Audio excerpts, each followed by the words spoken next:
everyone, welcome to this week's Down the Rabbit Hole. Now, before we get started, I'll explain myself. I haven't dressed up this much just to show you a quilt. I'm actually on my way to a lunch for a friend's 60th, so that's why I look like this. I apologise, it was the only time that I had in order to get this done. This week, we're veering away from Material Obsession 2 and back to a Block of the Month quilt, just because I thought that'd be a bit of fun.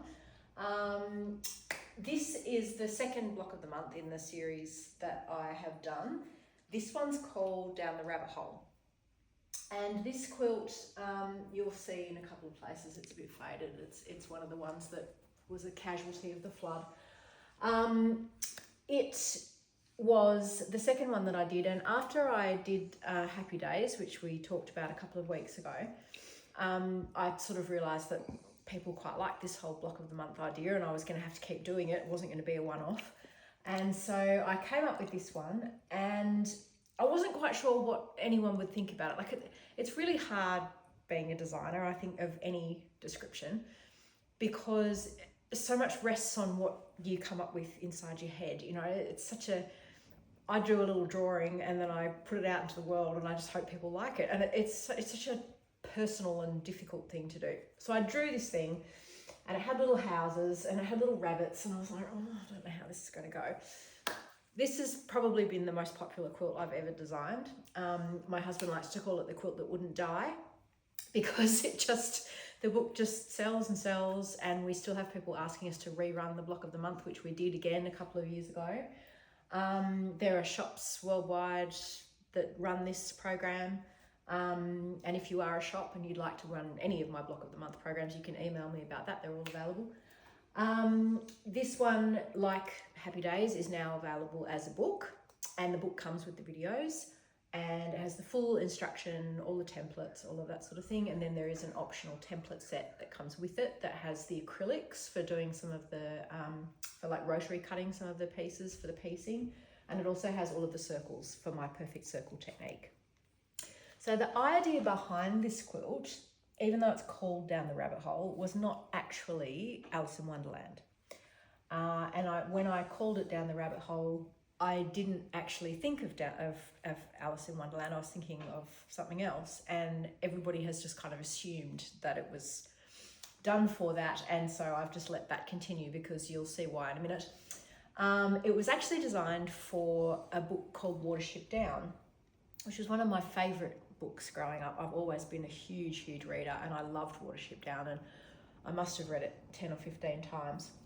So the idea was that this is the rabbit's hole, obviously here, and then this is the field that the rabbits live in. So there's flowers and grass and what have you. That's kind of that idea. Then this is the township around the outside, the town where all the people live that come for the rabbits. And then this is just, you know, decoration and flowers and things. And then here are the rabbits in the border. But the sad thing about Watership Down, and it's a bit of a spoiler alert, all the rabbits die at the end. Shh, all the rabbits die at the end. So if you're going to be morbid about it, those are dead rabbits. So let's just pretend that it's all Alice in Wonderland, shall we? Because it's actually designed for a Watership Down, which is not the most cheerful book in the world. This quilt is a real mix of applique and piecing. So we have the Catherine wheel in the centre here, which is made out of some piece strips, and that little template is in there because that's quite a tricky little angle to get correct. And the video has a whole bunch of tips for how to get that to lay flat so that you don't end up with like your little teepee after you've put all this together. Then we have all of the flowers around the outside that are done with my perfect circle applique, which is a nice easy way of getting those circles to turn perfectly. And obviously with my Block of the Month programs, all of them, I give you quite extensive applique instruction, because they all have such a mix of applique and piecing. The houses are all pieced, and then all of the roofs are foundation paper pieced, because they're all such strange angles. I did an FPP on those, and there's a little tutorial on how I like to FPP as well. Then we've got this little part of the sunflower here, and then the other part goes out into the border. That's all appliqued. These parts are all appliqued. This little elongated hexagon situation here is pieced, and that template and the little triangle that goes with it are in the template set. And then you have all of the applique around the outside and these squares on point in the border. And it really does make for quite the project. But you'd be surprised, a lot of these block of the months look like a huge amount of work and a huge amount of difficulty. And in actual fact, when they're broken down by chapter, it's like, you know, how do you eat an elephant? One bite at a time. You'd be surprised, so many people that have done my block of the months are like, oh, it's actually quite doable because it's broken down into bits. You eat those little bits one at a time, and before you know it, you've got a quilt. Now, I had somebody last week, hi Karen, ask me if I would please step out of the frame so that you can see the quilt as a whole. So I'm just going to go over here and let you do that, and Damo can take a picture of the whole thing.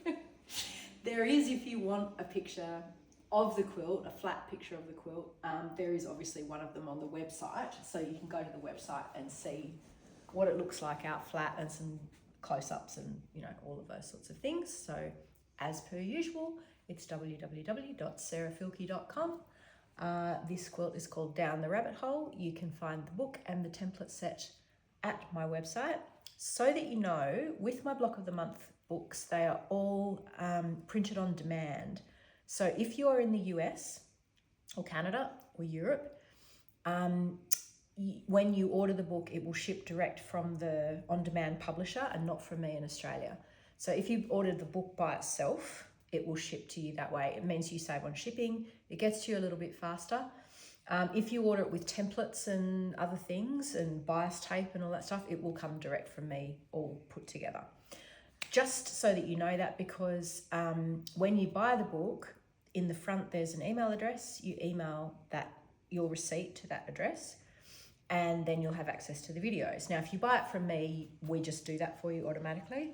If you buy it from the dreaded Amazon or something like that, you then have to email us the receipt, etc., etc. The shipping within the US is about $5 or something like that. If you're going to buy the book, please buy it from me and not from Mr. Bezos, because you're not only supporting me, but then you're not supporting him, and then you don't have to pay the shipping from Australia.